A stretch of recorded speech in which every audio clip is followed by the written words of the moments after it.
Secteur le plus compliqué, moins 0,7% seulement. Beaucoup de chiffres, Adrien, pour une réalité. Après des années à un rythme soutenu, la transition écologique française entre dans le dur. Pas sûr que la situation évolue dans l'immédiat, tant le domaine a perdu des plumes dans le budget 2025 du pays, avec parmi les principales victimes l'enveloppe qui est destinée au verdissement, à rendre plus propre le parc automobile. Cette enveloppe, elle a été divisée par 3. Simon Rosé dans votre journal en français facile, à retrouver du lundi au vendredi 16h, temps universel.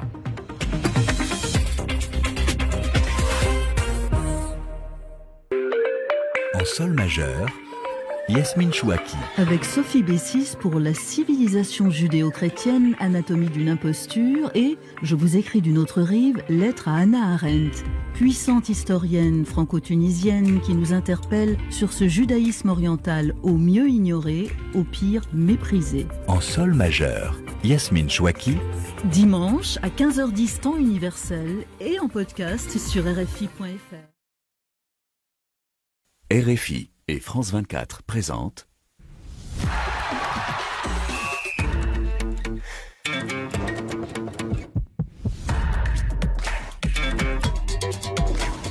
Radio Foot International. Eric Mamrut. Bonjour tout le monde, très heureux de vous retrouver pour ce nouveau numéro du Café des Sports, avec aujourd'hui un véritable plateau de lions. Le premier est non seulement indomptable, mais surtout incontrôlable, c'est l'unique. Rémi Gonneau. Bonjour Rémi, comment ça va ? Ça va très bien, vous avez dit un lion incontrôlable parce que justement, je sors du pays des lions indomptables. Vous aimez Quand ça. le lion devient domptable, il n'est pas différent d'un mouton.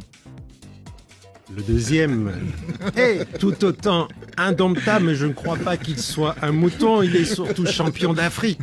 Capitaine du Cameroun, sacré à la CAN 2017, Monsieur Benjamin Mukonjo. Comment ça va, Benjamin ? Bonjour Eric, ça va très bien. Tout juste arrivé de Yaoundé, justement. Oui, j'ai assisté à la victoire des Lions indomptables qui ne se sont pas fait dompter. Exactement, on va en parler, vous allez voir. Des lions indomptables. Mon troisième invité est un lion plein de sagesse, on va dire, mais il sait sortir les crocs quand il le faut, notamment au Café des Sports. Oui, bonsoir à tous, bonsoir Eric. Le Lion de Belfort, c'est pas très loin de là où j'ai suivi cette semaine internationale, puisque après le Stade de France, j'ai mis le cap à l'Est de la France. Et donc, le Lion de Belfort, bien connu aussi, est sacrément bagarreur. Usurpation des titres, vous êtes en coq. Bon, le troisième invité est un petit chat ébouriffé comme ça, il a l'air, mais ne vous y fiez pas. Frédéric Suto peut rugir à tout moment, surtout quand il s'agit de parler des auditeurs. Voilà. La C'est meute très entouré. sur le Facebook Live, ils sont là au rendez-vous, ils ont regardé le menu. Je ne veux pas mettre le bazar dans votre émission, Eric, mais Herman nous dit « Je vois pas le Real et le Barça au programme aujourd'hui ». Mais je sais que le Real et le Barça, on va quand même en parler avec Rémi et Xavier. Bon. On en parlera toujours d'une manière ou d'une autre, évidemment, ça viendra. Mais aujourd'hui, le sommaire, il est le suivant. On va parler de la sélection camerounaise. Justement, où va-t-elle ? Alors que le conflit entre Samuel Eto'o et Marc Brice s'invite de plus en plus dans la tanière, le capitaine des Lions indomptables Vincent Aboubakar a dû prendre la parole cette semaine pour demander l'union sacrée. L'Argentine est-elle actuellement la meilleure équipe du monde ? Oui, on peut se poser la question. L'Albiceleste a écrasé le Brésil mardi à Buenos Aires. C'était sans la Pulga, l'habituel maître à jouer argentin. La Messi-dépendance, du coup, est-elle terminée ? Pour l'Argentine, la question sera posée. Autre question, le Paris Saint-Germain doit-il quitter le Parc des Princes ? Son départ de la capitale vers un nouveau stade plus grand en banlieue parisienne semble se préciser, un choix qui divise évidemment les amoureux du Paris Saint-Germain. Et puis nous finirons en beauté évidemment avec vos traditionnels cartons de la semaine, un Café des Sports élaboré par David Finzel et Mathieu Degueldre pour la partie radio, les moyens vidéo étant assurés par Swell Kedir et Steven Esli. On ouvre la cage au lion, on part au Cameroun.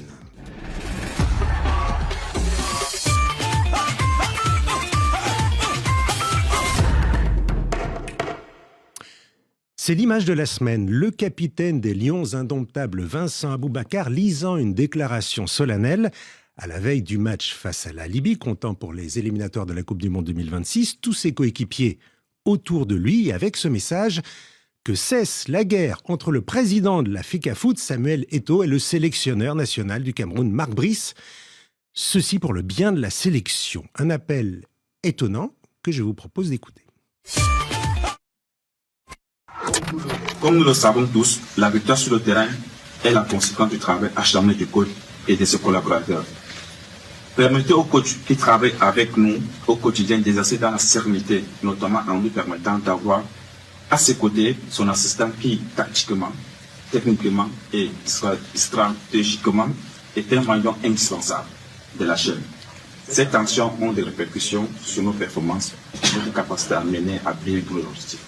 Par conséquence, nous implorons le ministre des Sports, la Fédération camerounaise de football, tous les acteurs impliqués dans le football camerounais de privilégier le dialogue, l'entente et l'unité.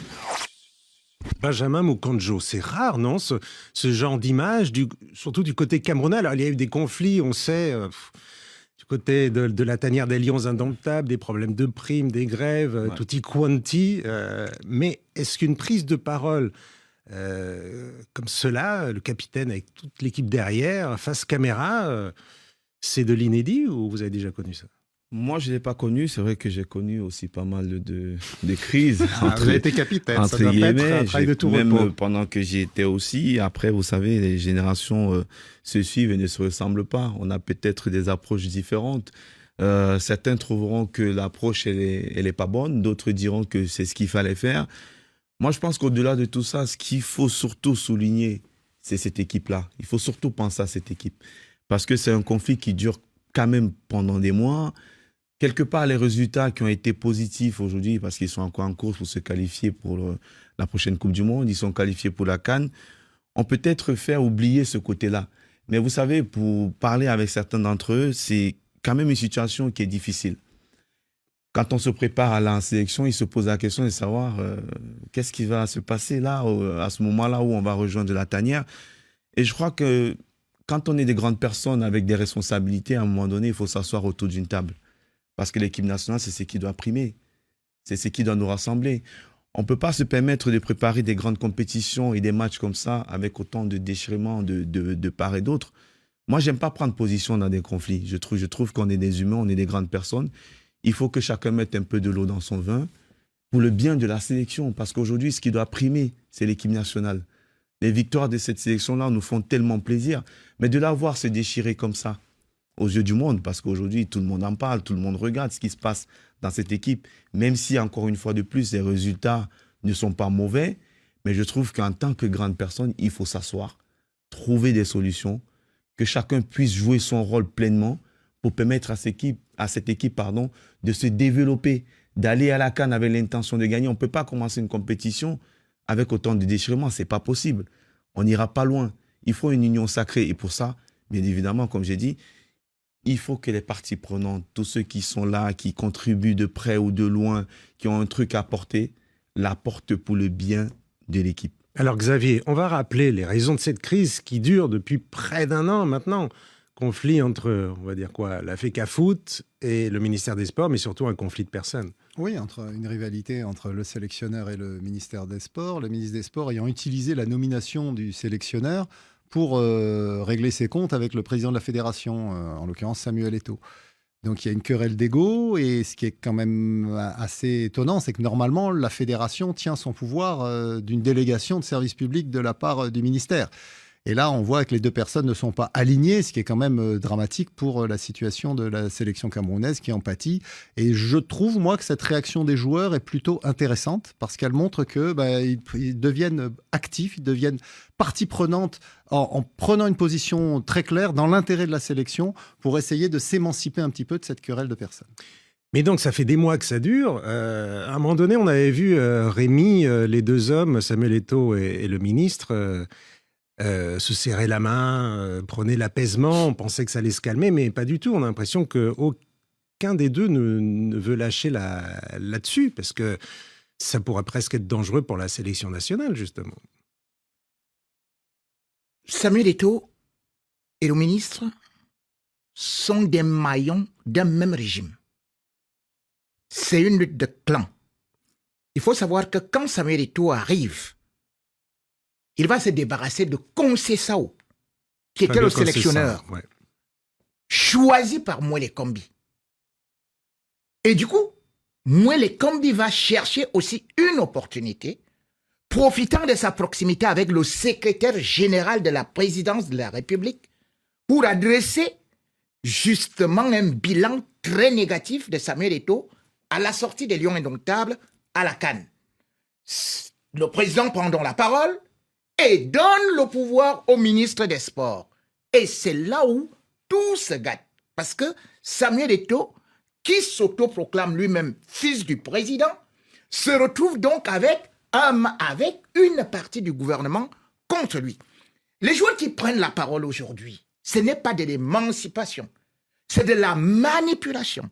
Parce qu'il faut savoir qu'en avril 2024, lorsque la fédération envoie justement les convocations à ces joueurs, ils doivent aller dans un lieu choisi par la fédération, un hôtel.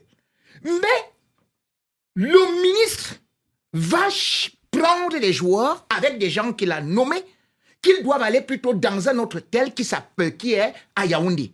C'est pour besoin de publicité que je ne cite pas cet hôtel. Les joueurs vont accepter l'hôtel du ministre et non l'hôtel de la fédération.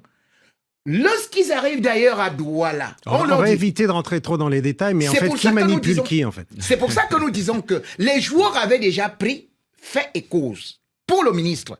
Ça fait de telle sorte que la dernière fois, ils ont été reçus par le ministre. Ils n'ont pas été reçus par le président de la fédération. Et là, vous voyez la lettre. La lettre vient dans une enveloppe fermée. C'est gardé la lettre lue par Vincent Aboubakar, c'est ça? Non, c'est Ngande, qui avait été écarté de la sélection par Rigobert Song. Rappelé en sélection maintenant par la nouvelle équipe. C'est-à-dire que Marc Brice, parce que Marc Brice est venu comme chargé de mission et non seulement comme sélectionneur. On ouvre l'enveloppe, c'est-à-dire que Ngande passe l'enveloppe à Vincent Aboubakar, qui lui-même ouvre l'enveloppe et du coup, il a d'ailleurs des problèmes pour lire le message. Et dans son message, qu'est-ce qu'il dit? Il demande la réintégration sur le banc de l'adjoint de l'assistant, pas l'adjoint, c'est l'assistant. Or, sur le contrat, il n'y a pas d'assistant parce que l'assistant est payé par le sélectionneur, mais par contre, le gouvernement, la fédération sont arrivés à une entente que il faudrait, par exemple, l'entraîneur adjoint. Donc, nous avons par exemple l'Ntungmpile que tout le monde connaît, c'est-à-dire qui a été champion olympique. Il y a déjà des adjoints nommés par Samuel Eto'o qui sont sur le banc, mais Marc Brice en réclame un. Il ne réclame que celui qui est nommé par le ministre. Donc, du coup, les joueurs jouent pour le ministre. Mais cependant... Donc, ils défendent Marc Brice. On va voir avec Benjamin, parce qu'il faut... l'affaire est pas simple, hein, donc il ne faut pas essayer de trop noyer...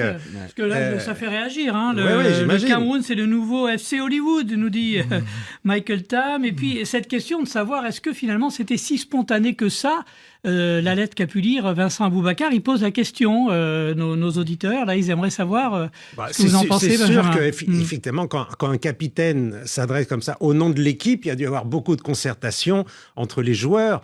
Et effectivement, ça peut être rare qu'il y ait une unanimité, peut-être de façade. C'est clair que pour envoyer le capitaine comme ça. Non, mais c'est clair que dans un groupe, moi, pour avoir eu ce poste de lourde responsabilité, d'autant plus au Cameroun, on a toujours des joueurs qui ne sont pas pour ce qu'on a envie de faire.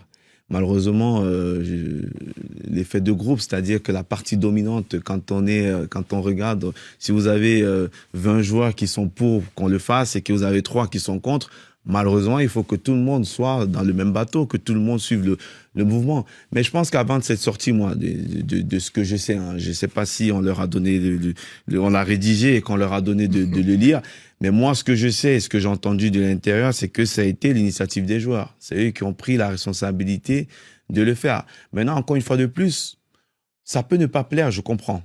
On peut dire que les joueurs aujourd'hui prennent position. Mais quand on se retrouve quand même au milieu de quelque chose qu'on ne maîtrise pas, parce que pendant des mois et des mois, ils n'ont rien dit, ils n'ont fait aucune sortie, ils ont juste subi. Tout le monde disait qu'il faut à un moment donné qu'ils prennent position, qu'ils disent exactement ce qu'ils pensent. Et aujourd'hui, ils ont le courage quand même de le faire, et on trouve qu'ils n'auraient pas dû le faire. Donc, c'est pour ça que moi, je trouve que c'est un problème qui est très complexe. C'est pour ça que moi, personnellement, j'évite de prendre une position ou une autre.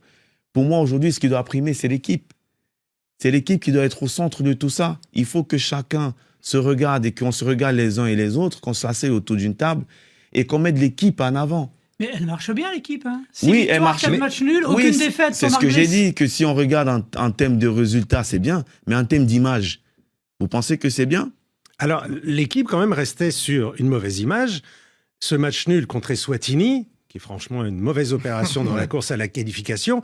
Du coup, bon, est-ce que peut-être les joueurs se sont dit, on va mettre sur le dos de la guerre, du conflit entre les deux, pour dire que nous, sur le terrain, du coup, on est contrariés, on n'a pas réussi à battre Eswatini. Ça, c'était en plus à la veille du match capital à Yaoundé face à la Libye, que le Cameroun a remporté. Donc, sans l'assistant.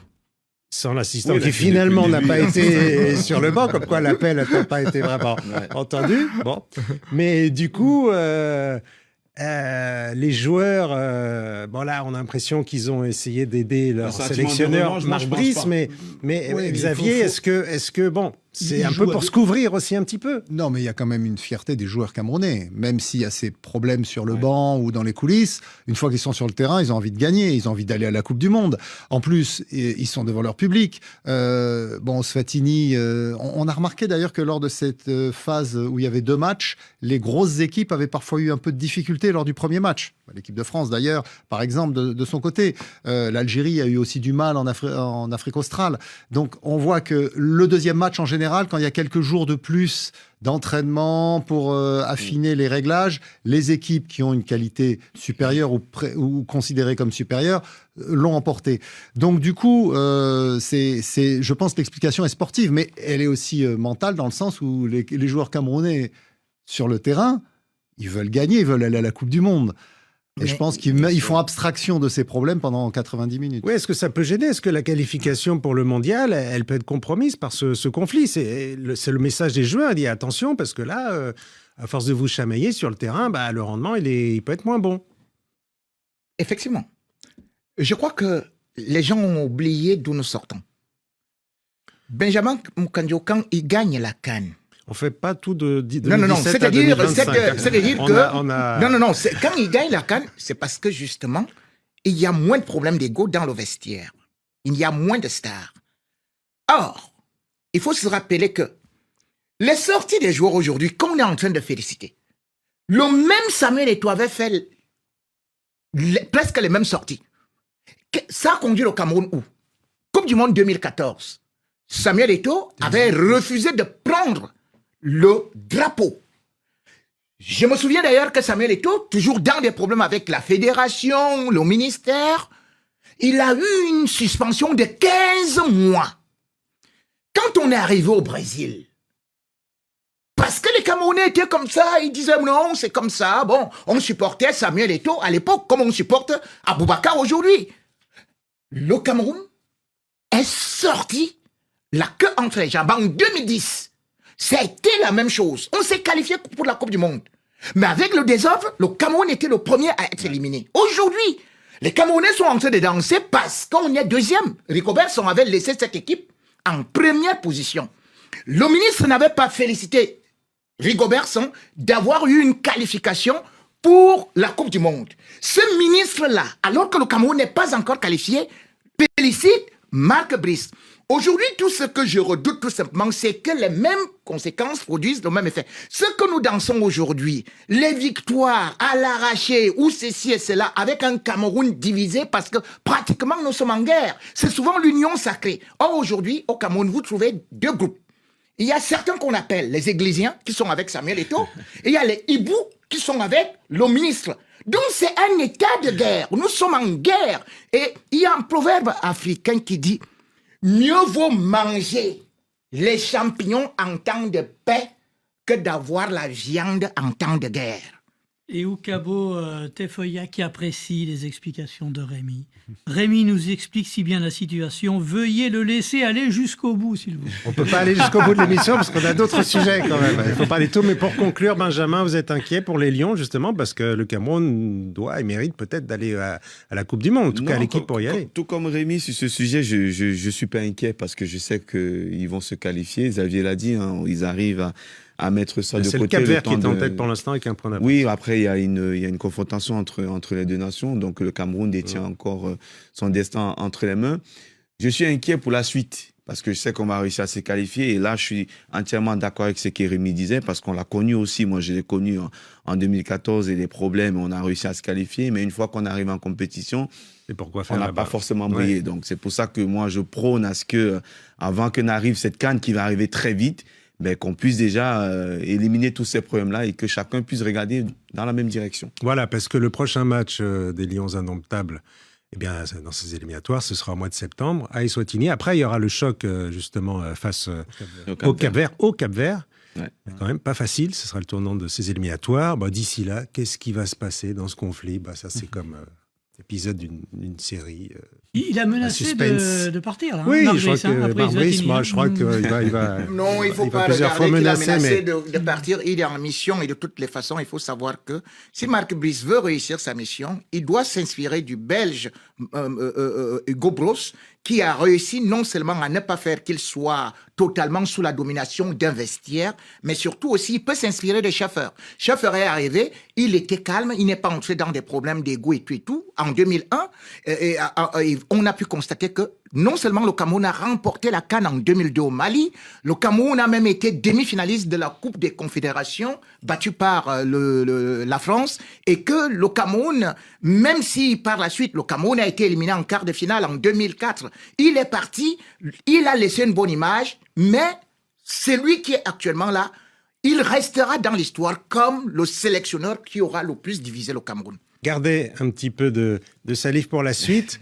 On pourra en parler des heures de ce feuilleton camerounais. Allez, on va en Argentine, pourquoi pas.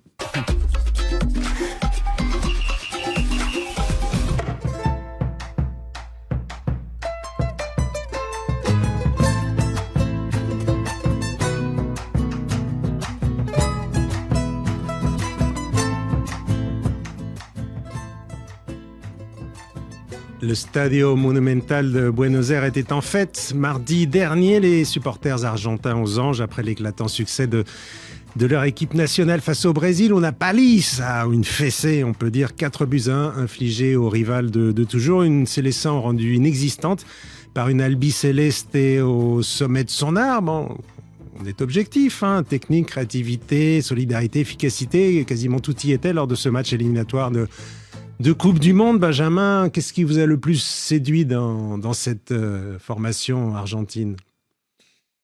Cette équipe, elle me séduit quand même depuis un moment. Depuis que Scaloni l'a reprise. Lionel Scaloni, 2018. On a vu enfin une vraie équipe.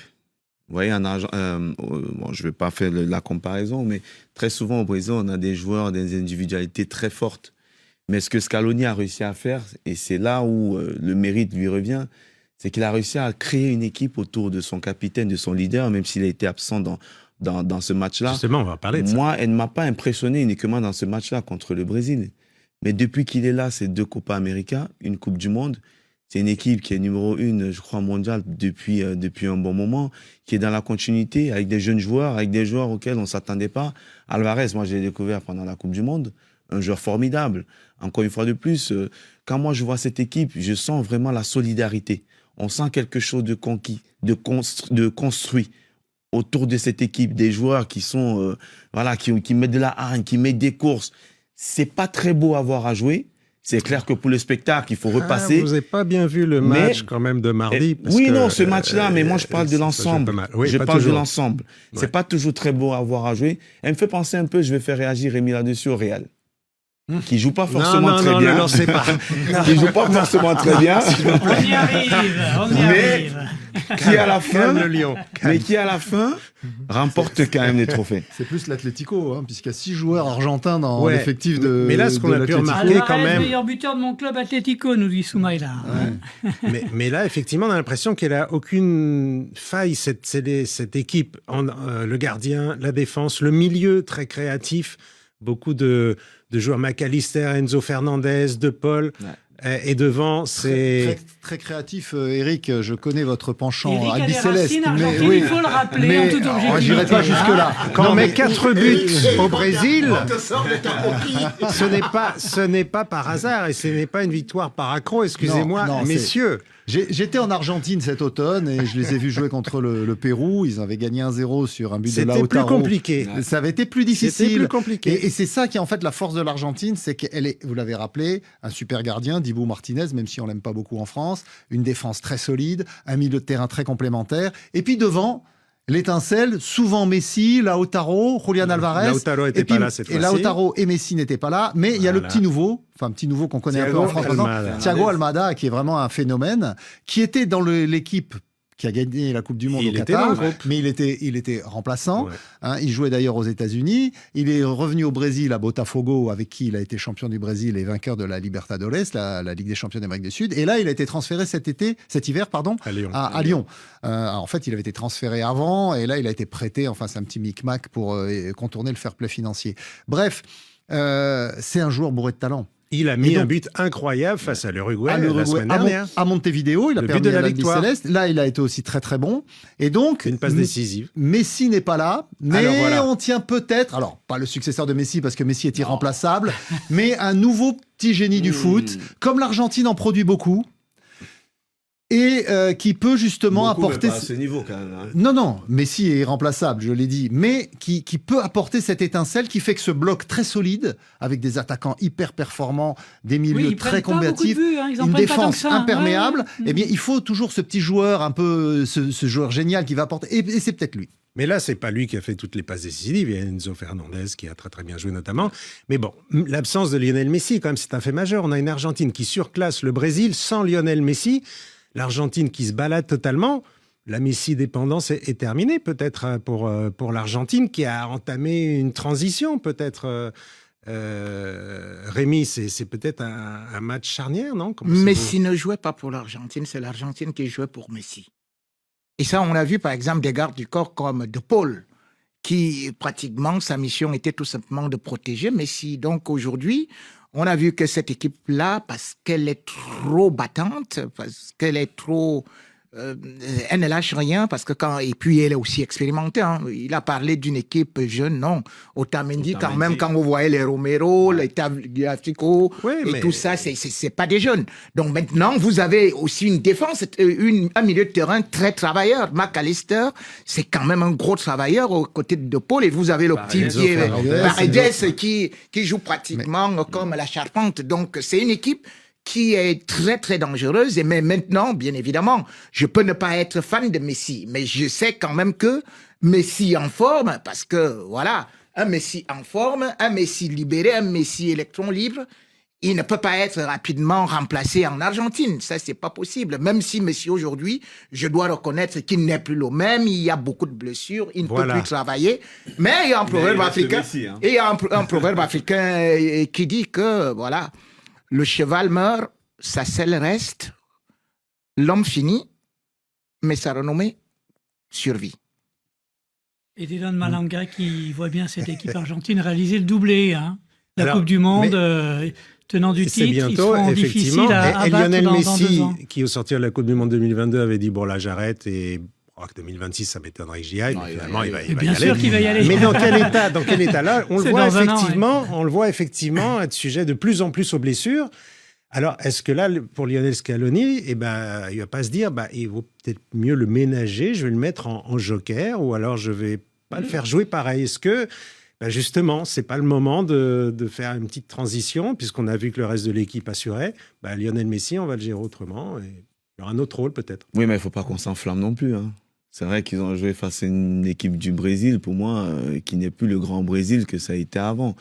Aujourd'hui, dire que l'Argentine quand même, hein, oui, mais aujourd'hui dire que l'Argentine peut se passer de Messi, moi j'y crois pas, peut-être parce que je suis un peu trop fan, j'en sais rien. Et victoire face à l'Uruguay, face au Brésil, sans Lionel Messi, coup sur coup. Oui, mais il y a eu d'autres victoires avec Messi aussi, qui étaient beaucoup plus impressionnantes. Pour moi, Messi reste toujours le facteur. Ouais, moi, je suis honnête. Quand Messi n'est pas là, je dis qu'il est important. Mais lui, quand il va prendre la parole, il va dire non, le Portugal, ça joue mieux sans Ronaldo, il faut écarter Ronaldo. Mais monsieur, là, jamais on n'avait vu Messi devant le Brésil prendre une telle avance. Vous comprenez? C'est-à-dire que dans les 5 derniers matchs, on va quand même se rendre compte que le Brésil tenait même parfois 0-0 ou bien 0-1. Mais là, c'est une leçon sans Messi, 4-1. Donc l'Argentine, si je tiens ton raisonnement, joue mieux sans Messi. Messi doit maintenant donc être porteur d'eau, comme tu veux que Ronaldo le soit. Xavier, la réponse. Non, pas. Et on va finir là-dessus. Non, mais Messi, de toute façon, c'est un talent, un génie à part du football.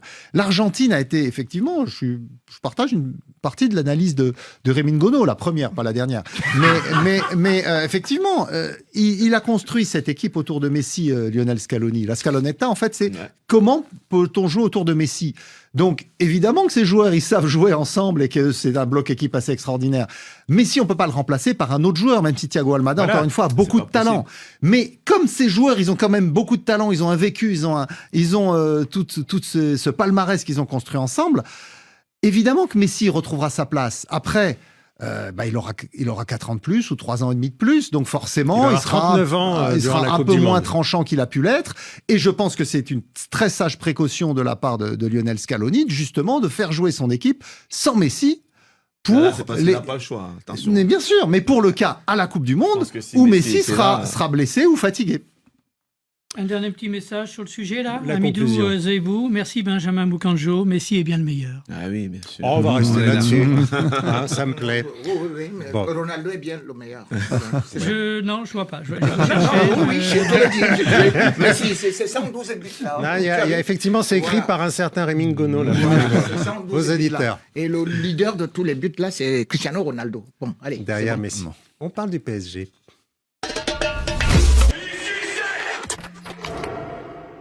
Ici, c'est Paris, mais le Paris Saint-Germain va quitter sa mythique enceinte du Parc des Princes pour s'installer en banlieue. Cette hypothèse, car pour l'instant ce n'est qu'une hypothèse, circule depuis plusieurs années, mais elle prend corps de plus en plus. Certains médias annoncent même cette semaine que les dirigeants qatariens du PSG auraient acté ce départ et auraient même déjà choisi la ville de Massy, en banlieue parisienne, pour construire le nouveau stade. Nasser El Khelaifi veut absolument s'agrandir et ne plus se contenter des actuelles 50 000 places du Parc des Princes, dont le Paris Saint-Germain n'est pas propriétaire.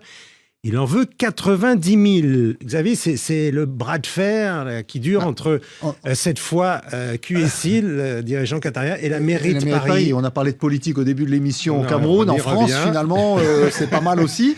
Le Paris Saint-Germain, enfin le Qatar, qui avait été accueilli à bras ouverts par la ville de Paris lorsqu'ils sont arrivés en 2011-2012, et qui maintenant est en conflit parce que effectivement, ils veulent être propriétaires du stade et la mairie ne veut pas le lâcher, même si elle leur concède éventuellement. Ne veut pas le lâcher à bas prix, en tout cas. Oui, mais ils ont beaucoup investi dedans. Bref, donc du coup, ils ont dit, puisque c'est ça, on va aller faire notre Disneyland du football autour du PSG ailleurs. Ils voient grand. Bien sûr, ils veulent un très grand stade, mais aussi tout ce qui va autour aujourd'hui des stades modernes.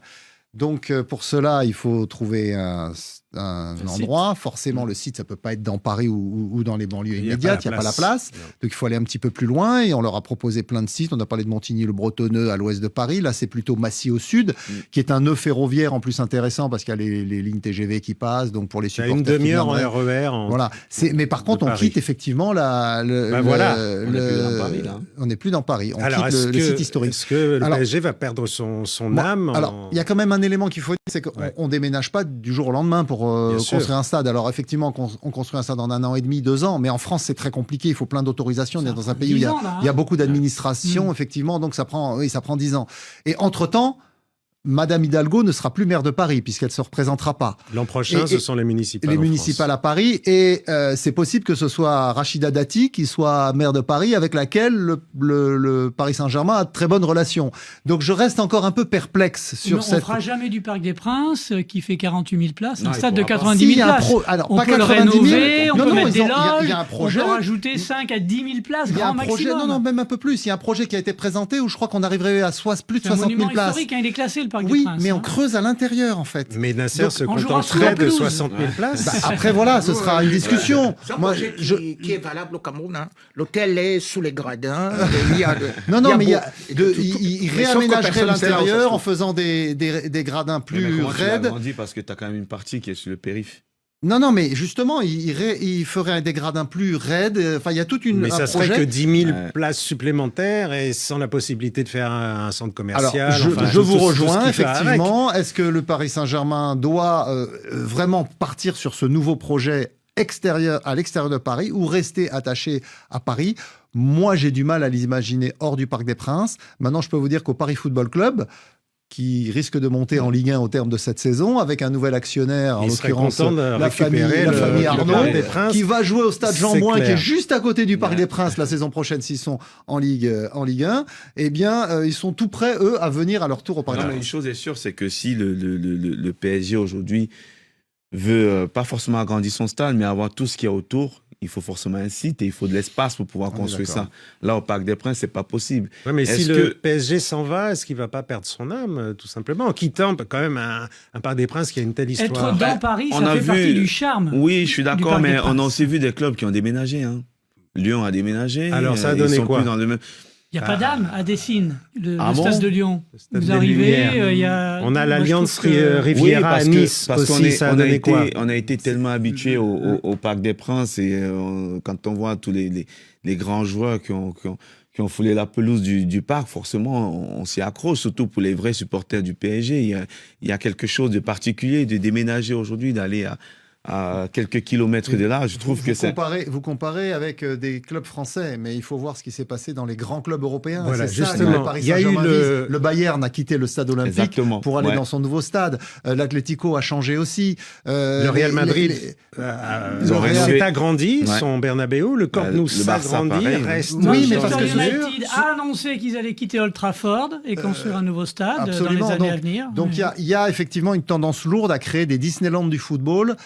Et là où on a un peu de place, donc forcément en dehors des grandes villes.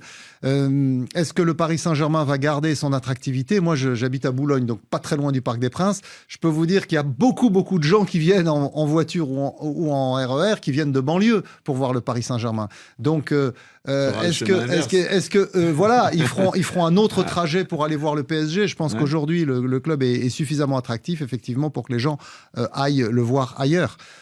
Rémi, ça vous plaît? Si ça leur apportera la Ligue des Champions. Oui, bon, ça, c'est pas sûr. C'est pas les spectateurs qui sont sur le terrain. En tout cas, Rémi, ça vous plaît, ça, justement, c'est risqué, peut-être, justement, de changer comme ça l'identité presque d'un club, parce que le stade, ça fait presque partie intégrante de l'histoire d'une équipe, d'un club, surtout le Parc des Princes. Enfin, pour nous, Français, en tout cas, on se rappelle 1984, l'équipe de France avec Platini qui gagne son premier trophée. Mais enfin...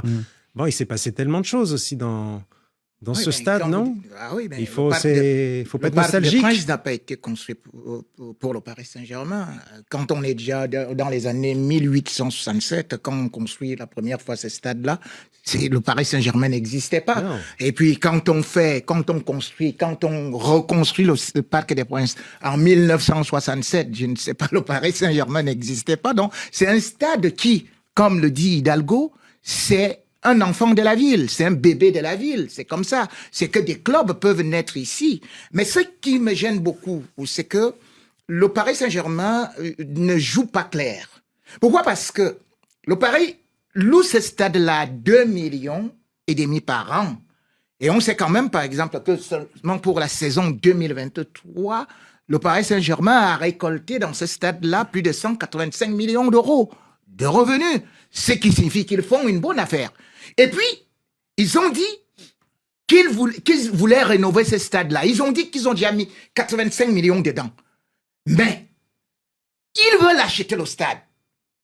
Ils ont dit qu'ils voulaient acheter le stade à 500 millions. Donc, cela veut dire que ce n'est pas un problème d'espace. Ils voulaient avoir ce stade-là, ce site-là. Donc, ce n'est pas un problème d'espace qui fait qu'ils puissent vouloir subitement déménager puisqu'ils avaient déjà vu la superficie et tout et tout. Tout le reste, c'est du... Enfin, je ne sais pas comment est-ce que je peux dire. Non, moi, je crois qu'ils sont en train de vouloir juste pousser la mairie de Paris à vendre pour que ce soit leur propriété. C'est comme ça. Il y a un proverbe africain qui dit il faut secouer le manguier pour que le fruit tombe. Ah, effectivement. Si on secoue pas, il peut tomber à un moment donné s'il est mûr. Effectivement, c'est un des sera mûr en tombant ou pas la patience. Mais le fait qu'il y ait des élections à Paris l'année prochaine peut rebattre les cartes. À mon avis, ça peut changer beaucoup de choses. Ouais. De là à vendre le stade. Ah oui, mais ils ont voulu, ils ont proposé 500 millions. Non, mais ils ont proposé 500 millions, mais attendez. Vous proposez 500 millions et subitement vous trouvez que le site est déjà petit, non? Et maintenant vous dites que non, on va faire, ça va devenir Massy Saint-Germain. Bon, ok. Bon, en tout cas, le Paris Saint-Germain ne jouera pas ce week-end au Parc des Princes. Il jouera dans un autre stade mythique, le stade Geoffroy Guichard. C'est vrai, si on disait que les Verts quittaient Geoffroy Guichard, bon, ça ferait peut-être un petit peu bizarre. Mais enfin, bon, en tout cas, ça se jouera demain. Saint-Etienne, Paris Saint-Germain, match de la 27e journée de Liga. Le PSG peut être champion en cas de résultats favorables. À cette journée de la fin. Côté des rivaux tout va bien. au mois de mars. Bon. Bref.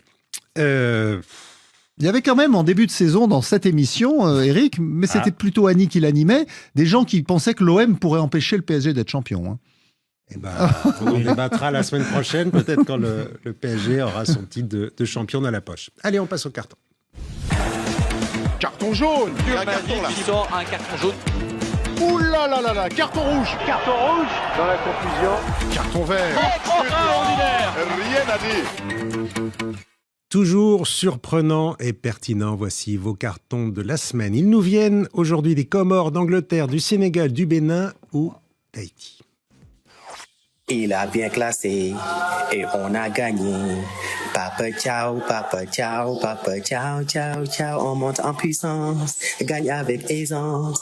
Mondial 2026, nous voilà.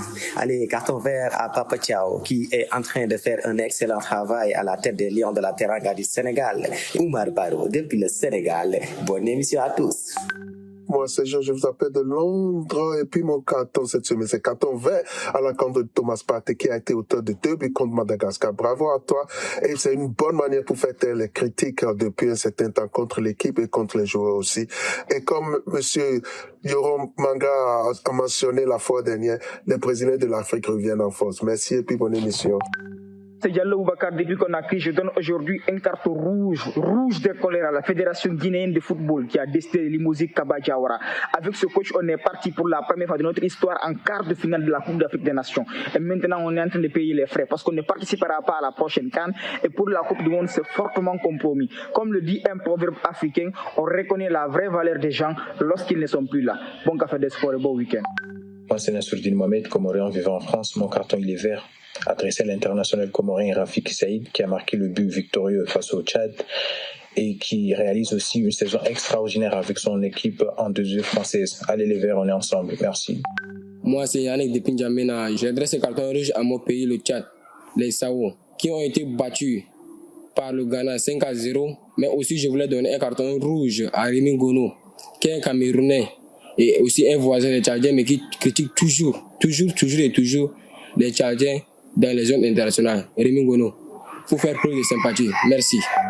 Moi, c'est Gildas Rodiguez, analyste sportif depuis le Bénin, précisément dans la ville de Kowen. Je voulais donner un carton rouge à Gaynot Gros, le coach des Guépards du Bénin et à l'ensemble de son staff technique pour la piètre performance qu'ils nous ont offert lors des précédentes journées des éliminatoires de la Coupe du Monde. L'équipe doit être dynamique et il doit nous amener des joueurs compétitifs. Merci beaucoup et au revoir. Bonjour la Radio Foot International. Moi c'est Christian Amundala depuis la RDC. Je donne un carton jaune à Rafinha pour avoir tenu des propos incendiaires contre l'Argentine. Et c'est ce qui a mené l'échec de son équipe. Ciao, bonne émission. Bonjour Radio Foot International, c'est Ndari depuis N'Djamena. Aujourd'hui, j'adresse un carton vert au sélectionneur de l'Argentine, Lionel Scaloni, pour son geste de classe vis-à-vis de Rafinha après le match Brésil-Argentine. Il a tenu à l'encourager et à le réconforter. Et c'est un geste qu'il faut toujours pratiquer dans le football, malgré les divergences. À Rafinha de savoir dorénavant ce qu'il faut dire avant le match, car il ne faut pas vendre la peau du loup sans l'avoir tué. Et les mots sont très très dangereux. Bon café des sports. Salut au Café des Sports de Radio Foot International, je suis Pierre Philo-Seffleur, je vous écoute du côté de Port-de-Paix en Haïti. J'adresse un carton rouge à la Fédération bolivienne de football qui a organisé un match de football sur un terrain se trouvant à plus de 4000 mètres d'altitude.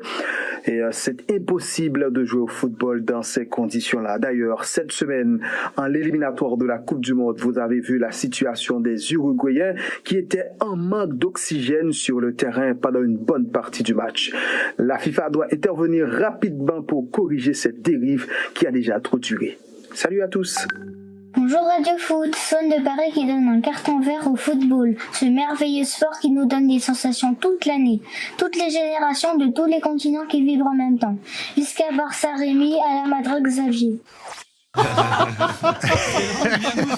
Le petit, il a son grande box quand même au cas où. Hein. Il est provocateur. Hein, En tout cas, voilà, on nous écoute de 7 à 77 ans, on va dire, et même plus. Le Café des Sports. Rémi, bon, on ne vous laisse pas répondre, ou si vous voulez répondre à cet ami tchadien qui demande plus de sympathie de votre part envers les SAO, votre carton de la semaine. Jaune à Eric Schell.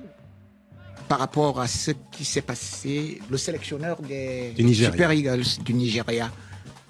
Parce que là, il se fait égaliser à domicile face au Zimbabwe à la 93e minute. Et ça, c'est régulier. Parce qu'au Mali, il avait des joueurs, mais on a vu, par exemple, en quart de finale contre la Côte d'Ivoire. Mais la Côte d'Ivoire, c'est toujours spécial. Mais attendez, il se fait égaliser à la dernière minute. Et il se fait battre justement à la prolongation à la dernière minute. Cela veut dire qu'il ne sait pas gérer les dernières minutes. Et le pire, c'est quoi? C'est qu'il a souvent des joueurs qui sont capables de faire du jeu. Vous ne pouvez pas avoir dans l'équipe du Nigeria, Victor Osimhen, vous avez Lookman, Boniface, vous avez Iwobi, vous avez ceci. Vous êtes à domicile. Et vous voulez conserver un score d'un petit but d'écart. Et finalement, vous vous faites égaliser. Donc aujourd'hui, le Nigeria est en danger. Et il faut maintenant que... Quatrième. Quatrième. Ils sont quasiment éliminés. Hein. Ils sont quasiment éliminés. Non, ils ne sont pas encore totalement éliminés. Il faut maintenant qu'il prouve qu'il est vraiment un grand entraîneur et qu'il fasse que tous ces joueurs offensifs puissent montrer tout leur talent. Et c'est à lui maintenant de montrer qu'il est un grand entraîneur. Comme le dit un proverbe africain, on juge l'or dans le feu et on reconnaît l'homme dans la peine. Xavier. Là, je vais donner un carton jaune à une équipe qui n'est pas éliminée et qui, j'espère, va se qualifier, mais qui m'a beaucoup déçu, c'est la Côte d'Ivoire.